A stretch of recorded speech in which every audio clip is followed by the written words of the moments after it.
저 어렸을 적엔 동네에 전화가 없었어요. 시오리를 산을 넘고 고개를 넘어서 걸어가야 우체국이 하나 있고 그 우체국에 가야 겨우 전화가 하나 있었습니다. 근데 제가 보는 이 만화책 가운데 어떤 만화에서 앞으로 우리나라가 잘 살게 되고 발전하게 되는 날이 오게 되면 개인마다 전화를 가질 수 있는 시대가 오고 또 음성만 통화하는 게 아니라 영상으로 얼굴을 마주 볼 수 있는 그런 전화를 가질 때가 오게 된다라는 만화를 이렇게 보았어요. 아니, 전화가 우리 동네는 아예 있는 그런 상황도 아니고 우체국까지 가야 되는 그런 시대인데 이게 거짓말 같은 이게 사실이 될 수 있을까? 엄청 이루어지지 못할 이야기를 지나친 공상으로 만화를 만들었다 이렇게 생각했습니다. 근데 지금 이 시대를 보면 그때 그 만화가가 엄청 앞을 내다보고 그런 공상과학 만화를 그렸던 것 같아요. 그 사람이 말한 대로 개인마다 전화를 가지고 개인마다 얼굴 마주보고 함께 그렇게 정말 영상 통화를 할 수 있는 시대가 왔습니다. 예전에는 신문이 조선일보, 동아일보, 경향신문 이런 신문들이 주류 신문들이었습니다. 근데 지금은 텔레비전은 고사하고 개인적으로도 방송을 할 수 있는 그런 시대가 돼서 개인 유튜브 방송이 엄청 인기를 끄는 시대가 되었어요. 이러고 보니 프레젠테이션 한 장, 유튜브 영상 한 편, 또 아주 잘 만든 멘트 한 줄이 사람의 마음을 사로잡고 여론을 뒤집고 돈을 벌고 인생의 방향을 바꾸는 시대가 되었습니다. 사람들은 논리적으로 설득당하고 감정적으로 납득되고 분위기에 끌려서 움직여지는 그런 시대가 바로 지금 이 시대가 된 겁니다.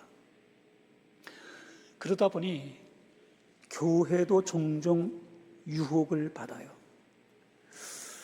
말을 좀 더 화려하게 재미있게 그렇게 하면 그러면 사람들이 더 교회에 모이지 않을까?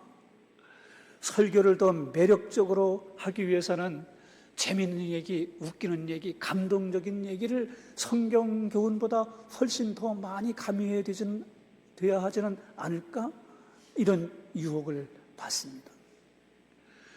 교회를 더 그럴듯하게 만들면 영향력이 커지지 않을까?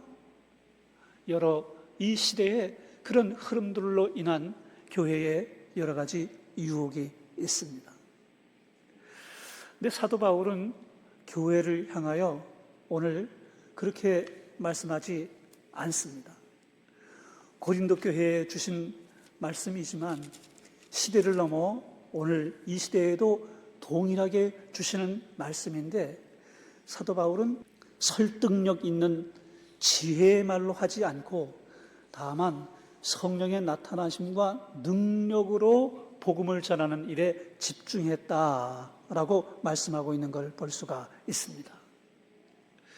내 믿음, 우리 교회, 우리는 어디에 기초를 세우고 있는가? 감동적인 언어에, 사람들의 카리스마에, 혹은 분위기에, 익숙한 종교적 관습에 거기에 내 믿음의 기초를 세우고 있지는 않는지 살펴봐야 합니다. 바라고 기대하기는 오늘 하나님께서 사도 바울을 통해서 우리에게 주시는 말씀과 같이 하나님의 능력, 예수 그리스도 그리고 십자가 위에 믿음의 기초를 세울 수 있는 저와 여러분이 다 될 수 있길 주의 이름으로 축복합니다. 아멘. 고린도 교회는 당대의 상업 중심지고 문화 중심지였습니다. 철학과 웅변과 수사학과 지혜 있는 자들이 아주 많았습니다. 말 잘하는 사람이 영향력을 끼치는 그런 사회였습니다. 그런데 그런 사회이다 보니 고린도 교회는 어떻게 됐느냐?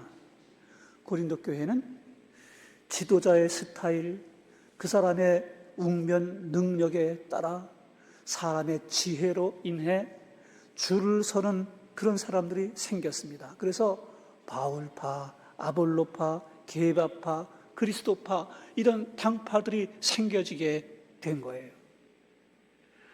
사람의 말, 지혜, 웅변, 철학, 수사, 논리 이런 것에 기초 삼고 교회를 세우면 이런 일들이 일어나게 되는구나 하는 것을 깨닫게 됩니다. 오늘 성경 본문 고린도전서 2장 1절 2절을 다 함께 화면 보고 함께 같이 봉독해 보겠습니다. 형제들아, 내가 너희에게 나아가 하나님의 증거를 전할 때에 말과 지혜의 아름다운 것으로 아니하였나니 내가 너희 중에서 예수 그리스도와 그가 십자가에 못 박히신 것 외에는 아무것도 알지 아니하기로 작정하였음이라. 아멘. 하나님의 증거를 전할 때 말과 지혜의 탁월함으로 하지 않았다라고 말합니다. 탁월함이라고 하는 말은 우월하다, 뛰어나다, 과시할 만하다라는 뜻인데 바울은 그런 화려한 수사, 지적 과시, 언어 유희, 재미있는 말 이런 걸로 복음 전하지 않았다는 것입니다. 지혜는 하나님의 지혜가 아니라 인간 중심의 지혜로 하나님 없이도 그럴듯해 보이는 사고 체계, 감동적인 말 이런 것들을 말합니다. 그런 걸로 복음 전하지 않았다는 것입니다. 복음은 사람의 언어, 말의 기술로 전달되는 게 아니라 하나님의 계시와 성령의 감동 그리고 거듭나게 하시는 성령의 역사가 있게 될 때 제대로 된 믿음을 갖게 되는 것이에요. 근데 이걸 도외시하고 사람들의 지혜, 사람들의 언어, 능력, 철학, 웅변 이걸로 하는 것은 교회를 오히려 분열시키고 제대로 된 믿음 위에 설게 할 수 없는 원인이 된다라는 걸 우리에게 교훈하고 있는 것입니다. 2절 말씀 이미 봉독한 말씀이지만 그 말씀 가운데 보면 내가 너희 중에서 예수 그리스도와 그 십자가에 못 박히신 것 외에는 아무것도 알지 아니하기로 작정하였다라는 말씀을 했습니다. 여기서 이 알다라는 말은 붙들다, 확신하다라는 말이고 작정했다라는 말은 의지적 결단을 말하는 것입니다. 여기서 중요한 건 나는 아무것도 알지 않겠다라는 이 뜻을 지적으로 무식해지겠다는 뜻은 아닙니다. 설교의 중심을 하나로 고정하겠다는 것인데 그 중심이 뭐냐? 예수 그리스도 그리고 예수께서 못 박히신 십자가 여기에 고정하겠다라는 걸 말씀한 것입니다. 예수 그리스도의 십자가는 장식물이 아닙니다. 또 치장물이 아닙니다. 대속, 속죄, 화목, 의롭게 하시는 우리를 구원하시는 하나님의 은혜의 자리가 십자가이고 죄인이 하나님과 관계가 회복되는 그 객관적 사건이 있었던 징표 그게 십자가인 거죠. 그래서 사도 바울은 그 당시 고린도 지역의 주민들, 고린도 지역의 시민들이 좋아하는 지혜로운 주제에 늘어놓지 않았습니다. 사람들이 열광하는 그런 철학, 웅변 이거 하지 않았습니다. 단지 십자가를 중심으로 예수 그리스도를 전하고 성경적 교훈만 증거하는 일에 집중하겠다 한 것입니다. 우리 교회가 하나님 앞에서 꼭 마음에 새겨야 될 부분이 바로 이 부분입니다. 교회가 해야 될 영역의 사역들이 아주 많죠. 우리 교회 예전 한 2000년 초반 정도쯤 됐을 때 이 아산 지역에 또 이 충청도 전역에 사회복지 사역 열풍이 불었어요. 그래서 교회가 땅을 갖고 있는 교회들이 교회를 지어야 되는데 교회는 안 짓고 복지관을 지었어요. 그리고는 복지관의 좀 넓은 공간에서 예배를 드리고 주 사역을 사회복지에 전념했습니다. 뭐 반찬 나눔, 방과 후 학교, 또 뭐 돌봄 학교, 여러 가지 이런 사회복지를 했어요. 교회 재정을 투여하고 교회가 그걸 한 게 아니라 정부 지원 받아가지고 그걸 했어요. 그런데 주변에 있는 사람들이 저를 보고, 아니 목사님네 교회 땅이 넓다면서요, 뭐 700평 가깝다면서요, 왜 그거 놀리고 있어요? 거기다가 시 지원 받아가지고 복지관을 지으세요. 그러면 이렇게 우리처럼 사역을 할 수 있습니다. 그렇게 저한테 권하는 그런 사람들이 여럿 있었습니다. 저는 그때 사회복지 사역, 구제 사역, 사회복지 분야에 해야 될 여러 사역들을 마땅히 해야 될 영역이, 교회가 해야 될 영역이 있지만 그게 교회의 주 사역이 되면 안 된다라는 생각을 했어요. 교회의 주 사역은 예배와 말씀과 기도가 주 사역이 돼야 되고, 그 이외에 사회복지 분야에 혹은 여타 분야에 다른 부분들도 더불어 함께 할 수는 있겠으나 사회복지의 이런 부분들이 교회의 주 사역이 되는 건 교회로서의 그 정체성을 잃어버릴 위험성이 있다 생각했습니다. 그래서 저는 사회복지하는 그런 건축하는 거 하지 않았습니다. 교회졌습니다. 그리고 난 다음에 이제 올해가 2026년 됐잖아요. 주변에 함께 그분들 다 지금까지 쭉 있는데, 우리 교회는 이런 현재와 같은 교회가 됐고, 그렇게 사회복지했던 분들은 지금도 여전히 반찬 나눔하고 주변에 돌아보고 그렇게 하는데, 아주 작은 교회로 그냥 그렇게 그 사역 열심히 하고 있고, 정부 지원에, 이 재정 지원에 기대고 사는 정도 수준에서 벗어나지 못하고 있는 결과를 지금 보고 있습니다. 여러분, 우리의 믿음의 기초는 예수 그리스도 십자가여야 하고, 교회의 기초는 예배와 말씀과 기도여야 한다라는 교훈을 깨닫게 돼요. 우리가 그런 부분들도 할 수는 있으나 그게 주 사역이 되고 교회가 본질적으로 감당해야 될 게 부가 되는 일은 절대로 없어야 된다 하는 것을 꼭 마음에 새길 수 있는 저와 여러분 될 수 있기를 간절히 부탁합니다. 아멘. 3절 말씀 함께 봉독해 보겠어요. 3절. 내가 너희 가운데 거할 때에 약하고 두려워하고 심히 떨었노라. 아멘. 참 놀라운 말씀입니다. 대사도인 사도 바울이 손을 얹고 기도하면 병든 자가 낫고 엄청난 역사가 일어나는 그런 은사가 있는 그런 사도인데 자신 있게 해야 되잖아요. 어디 가서든지 자신만만하게 그렇게 해야 될 것 같은데 그렇지 않았다는 거죠. 약하고 두려워하고 심히 떨었대요.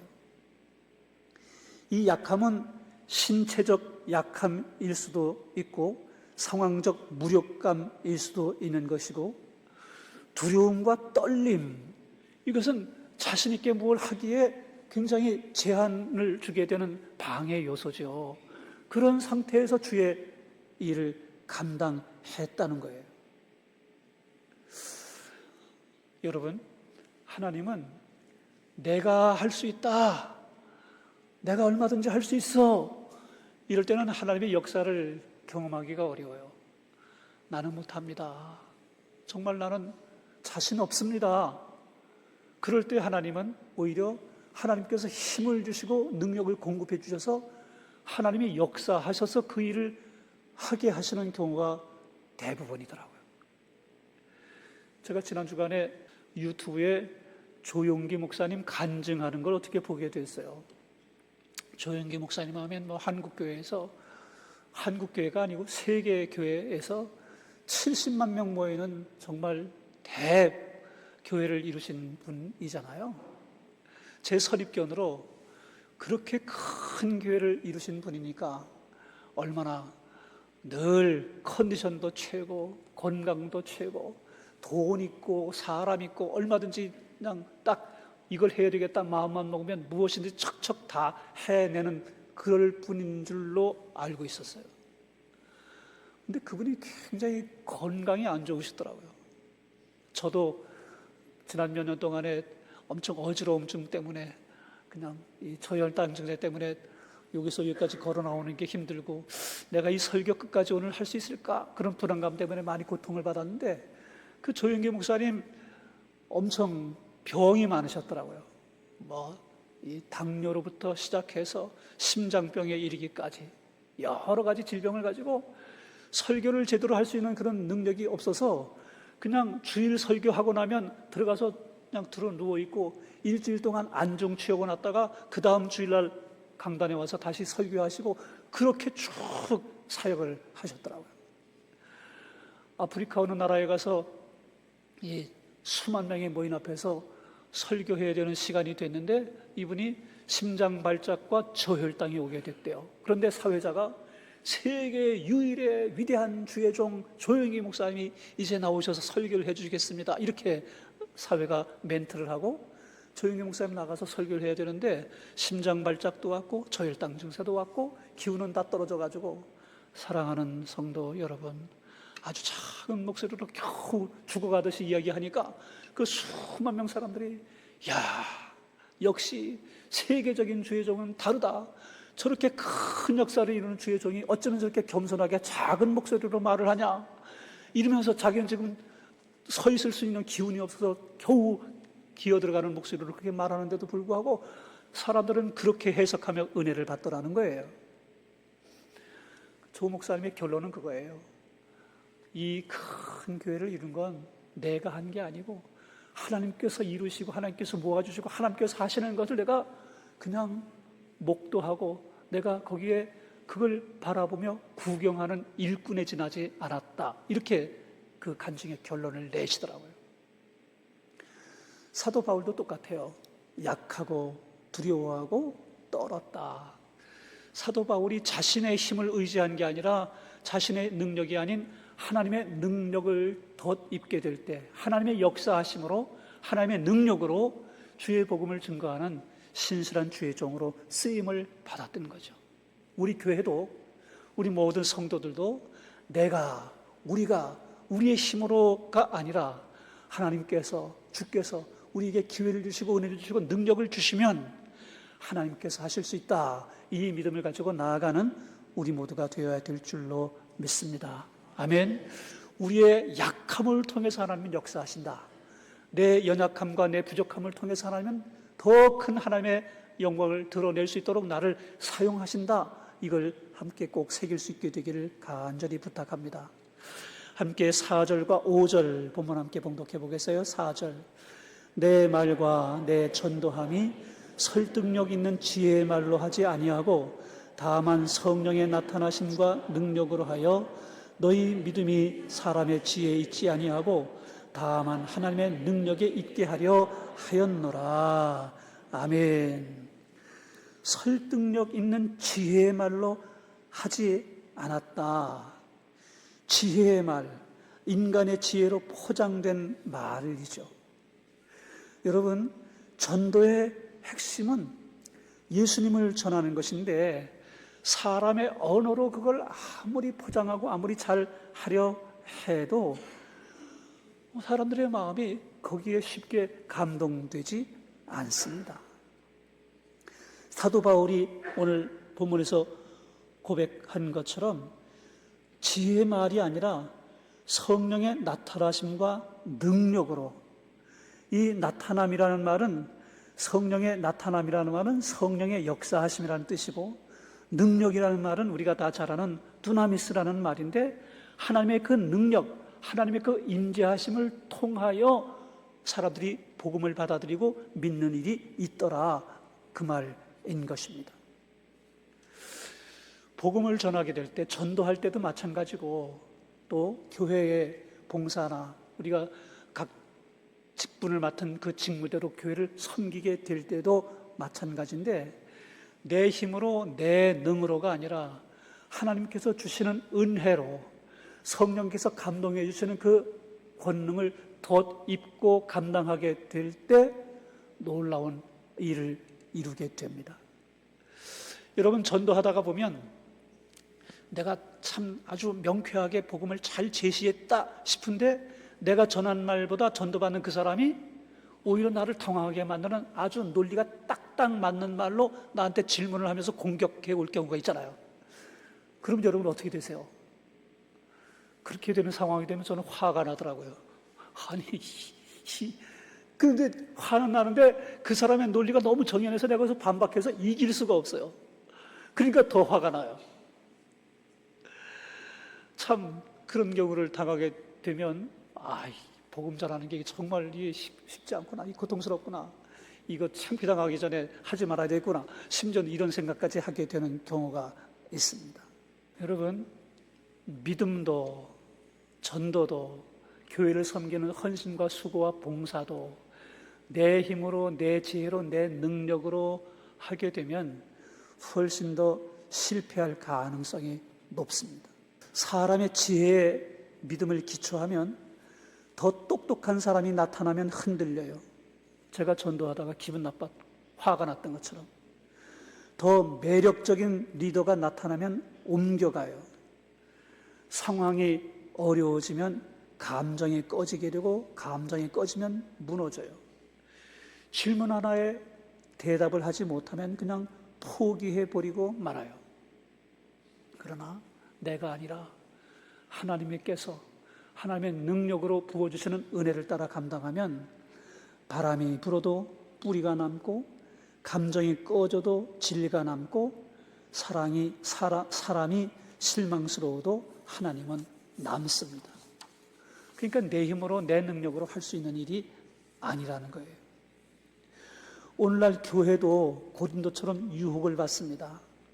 설교가 복음의 선포가 아니라 콘텐츠가 되고, 예배가 하나님 앞에 엎드림이 아니라 분위기가 되고, 사역이 성령의 역사가 아니라 기획이 될 때가 있어요. 기획이 나쁘다는 말은 아니에요. 말도 필요하고 준비도 필요하고 기획도 필요해요. 그러나 성령을 대체할 수 없어요. 하나님의 능력을 대체할 수 있는 건 어느 것도 없습니다. 교회가 가장 두려워해야 될 것은 사람이 모이지 않는 걸 두려워할 게 아니라, 사람이 모여있는데도 그 믿음의 기초가 하나님이 아닌 것에 있게 될 걸 겁나해야 돼요. 예수 그리스도 없이, 십자가 없이 사람들만 모이는 모임 되지 않게 교회를 세워가야 된다는 거죠.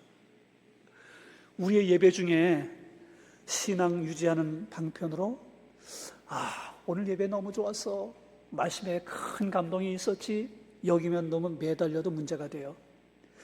반면에 그와 같이 은혜를 받게 됐을 때는 괜찮은데 반대의 상황이 되는 경우, 오늘 예배에 감동이 약했어, 애들은 뛰고, 왜 사람들은 도대체 예배 시간에 왔다 갔다 그렇게 움직이는 거야, 예배에 집중할 수가 없잖아, 은혜가 없어, 우리 목사님 설교는 너무 드라이해, 맨날 성경 얘기만 하지 재미있는 얘기는 하나도 없어, 감동이 없는 예배를 드려서 찬양이 별로 없어요, 왜 이렇게 찬양을 성가대는 삑사리를 내는 거야, 이렇게 하면 신앙을 유지할 수 없습니다. 물론 예배가 마음을 움직이고 감동도 은혜의 통로가 될 수는 있어요. 그러나 감동이 신앙의 엔진이 되면, 감동이 없을 때는 신앙도 멈춰버리는 결과를 오게 된다는 걸 꼭 기억해야 돼요. 오늘 아침에 우리 교회에 차가 퍼졌어요. 우리 건우 형제가 학생들 태우러 갔다가 트럭 앞에서 멈췄는데 배터리가 방전됐다고 저한테 전화가 왔어요. 7시 반에. 목사님, 이거 빨리 화재보험에 연락해가지고 배터리 그거 방전 와서 충전해준 차를 불러야겠어요. 그래서 전화해서 배터리 그거 충전해준 차를 불렀습니다. 근데 배터리 충전했는데 차가 시동을 걸렸다가 다시 움직이려니까 시동이 또 꺼졌어요. 이게 배터리 문제가 아닌 거죠. 엔진에 뭔가 어딘가에 지금 문제가 있는 건데 움직일 수가 없어서 견인해가지고 여기 지금 앞에 카센터에 갖다가 맡겨놨어요. 엔진이 문제가 생기면 이렇게 되는 것이에요. 여러분들의 엔진은 뭐세요? 여러분들의 감정이세요? 우리 모두의 엔진은 예수 그리스도의 십자가, 성령의 권능, 이게 저와 여러분의 엔진이 될 수 있기를 주의 이름으로 축복합니다. 그래야 중단하지 않고 달려나가는 우리의 믿음이 될 것입니다. 아산천업교회 모든 성도들, 하나님 앞에 내 믿음의 기초가 어디에 있는가? 내 교회를 섬기는 나의 이 동력은 어디에서부터 나오나? 잘 점검하고 인위적인 것에 두지 말고 하나님 말씀 앞에, 성령의 권능 앞에 이 믿음의 기초를 든든히 세우시는 저와 여러분 모두가 다 될 수 있길 주의 이름으로 축복합니다. 아멘.